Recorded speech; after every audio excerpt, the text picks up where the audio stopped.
Мангита және Ларина. Ертеде алыс ауылда, көл жанында балықшы екі қызымен жасайтын еді. Үлкені Мангита, ақылды, мейірбан, бәріне көмек беріп жүретін екен. Кенжесі Ларина керісінше дөрекі, қопал сөйлейтін еді. Мангитаға мейірсіз еді. Мангита үйінің барлық жұмыстарын жасайтын, атасы жұмыстан келгенде тамағын және жататын орнын дайындап қоятын еді. Ларина ешқашан әпкесіне көмектеспейтін, әкесіне де қамқорлық жасамайтын еді. Ол көл бойында шашын тарап, өзіне тамсанып, уақыт өткізетін еді. Бұл патшалықта менен әдемі қыз жоқ деп мақтанып отыратын. Бір күні балықшы ауырып қалып қайтыс болады. Мангита қатты қайғырады, бірақ ол отбасының жауапкершілігі өзінде болғанын біліп, тез аяққа тұрады. Ларина әдеттегідей көл жағасында шашын тарап отыратын еді. «Сіңлім, сенімен сөйлесуім керек», дейді Мангита. «Қойшы, көрмей тұрсың ба? Бос емеспін», дейді Ларина. «Жақсы, бірақ әкеміз жоқ, біз үшін ақша табатын ешкім жоқ. Сол үшін әр күні базарға барып, балық сатамын деп шештім. Қолымнан келеді деп ойлаймын», дейді. «Жарайды, не істесең де істей бер, мені мазалама», дейді Ларина. «Мен бір күн келіп ханшайым боламын. Бұл ауылды сені тастап кетемін», дейді. «Мені сұлу ханзада алып кетеді», дейді Ларина. Мангита күрсініп, «Саған тек бақыт тілеймін сіңлім», дейді. Күндер өтеді. Мангита өзінің сіңлісінің қажеттіліктері үшін көп жұмыс істейді. Бір күні ақша аз болып, Ларина, тапқан ақшам екеуміздің қажеттілігімізге аздық етеді. Ертең балық сатуда маған көмектесші, дейді. «Мен болашақ ханшайыммын, маған балық сат деп айтуға қалай дәтің барады?» дейді Ларина. Соң тұрып кетіп қалады. Мангита отырып жылайды. Ларина үйден шыққанда сыртта тұрған қарт әйелді көреді. «Не керек саған, қария?» дейді Ларина.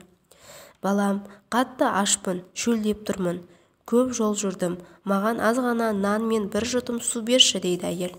«Мен сенің қызметкерің емеспін, жолымнан қаш», деп итеріп жібереді. Қарт әйел айқайлап отырып қалады. Әйелдің даусын Мангита естіп жүгіріп шығады. Мангита әйелге көмектесіп, оны үйге алып кіреді. Әйел болған жағдайды айтып береді. Мангита ыңғайсызданып сіңлісі үшін кешірім сұрайды. «Ештеңе етпейді, сен жақсы қыз екенсің, маған бір бөлек нан мен су бере аласың ба?» дейді әйел. Мангита әрине деп үйінде қалған соңғы нанды әйелге береді. Әйел нан жеп, су ішіп, Мангитаға рахмет айтып шығып кетеді. Мангита аш қарынмен ұйықтап қалады. Бірнеше күннен соң Мангита ауырып жатып қалады. Ларина әпшесінен тіпті жағдайын да сұрамайды. Мангита Ларинаға базарға барып балықтарды сатуын, үйде ешқандай ақша қалмағанын айтады. Бірақ Ларина «Мен ешқайда бармаймын» деп тұрып алады. Ларина есік алдында шыққанда сол баяғы қарт әйелді тағы да жолықтырады. «Тағы келдің бе? Не керек?» деп дөрекі сөйлейді. «Мангитаның ауырып қалғанын естім, оған дәрі шөптер алып келдім.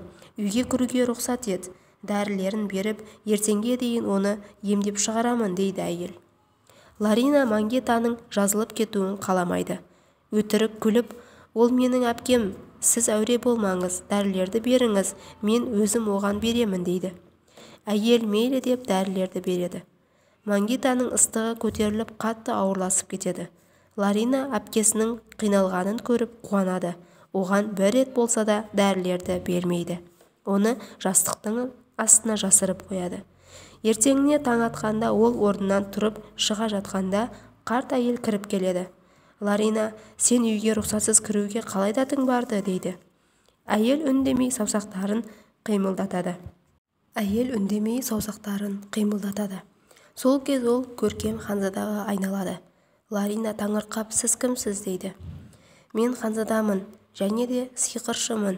Мен өзім үйлену үшін қалыңды қыз деп жүрдім.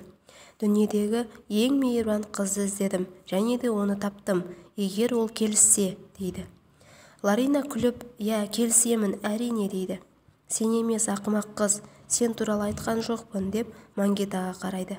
Көздерін жұмады. Денесі алтын нұрға оранады.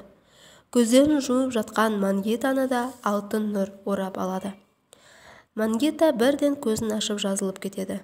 Ханзада Мангитаға қарап күледі. Мангита ештеңені түсінбей тұр еді. Ханзада оған бәрін айтып береді. Мен түні бойы сені қарап тұрдым.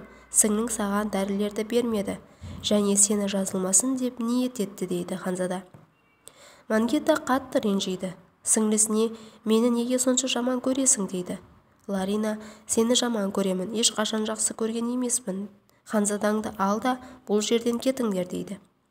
Мангита көзі жасқа толады. Ханзада оны жұбатады және тұрмыс құрып, менің сарайыма барайық деп ұсыныс жасайды. Бірақ ол менің сіңлім ғой, қалай жалғыз тастаймын, дейді Мангита. Көріністерің таусылған болса тезірек кетіңдер деп ашуланады Ларина.